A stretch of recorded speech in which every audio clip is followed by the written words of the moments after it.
ሳያስፈልገው እስካባተር ሳያስፈልገው ባጭሆታቸው የከተማ ግንብ የሚያፈርሱ ኢየሱስ ያድናል። አሜን።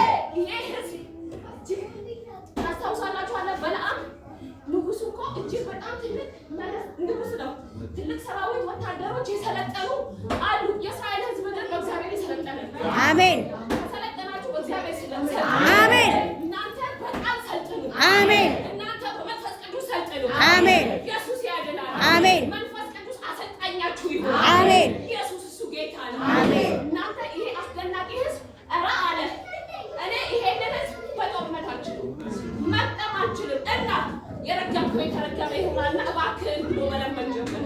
እስከዚህ ድረስ ለሟርተኛ የማይበረከት ለጦረኛ የማይበረከት ለሰልፈኛ እጅ የማይሰጥ የእግዚአብሔር እጅ እያገዘው የመራ የእግዚአብሔር እጅ እየረዳው የመራው ህዝብ ሆነ አሜን። ግን ቅድም በነገርኳችሁ ኢያሱ ምዕራፍ 7 ላይ ኢየሱስ ያድናል አሜን። የኢያሪኮ ግንብ ፈርሶ ከገቡ በኋላ ሃሌሉያ ታላላቅ ድል ካገኙ በኋላ ገዥነታቸው አስፈሪነታቸው በምድር ሁሉ ከተገለጠ በኋላ ከነዓንን ከወረሱ በኋላ አንድ ከተማ ሊገቡ ወጡ።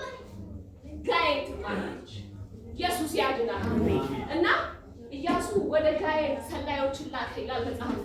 ሃሌሉያ አሜን። ከዛ ላከና ከመላኩ በፊት ልክ ኢያሪኮ ሲገቡ አንድ ትእዛዝ ሰጥቷቸዋል። ምዕራፍ 6 ቁጥር 18 ላይ ይገኛል። ኢያሱ እንደዚህ ብሏቸዋል።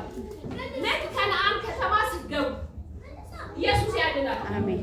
በዚህ ከተማ ላይ ስትገቡ እንደዚህ እንዳታደርጉ። ምዕራፍ 6 ቁጥር 18 ላይ እንደዚህ የሚል ቃል አለ።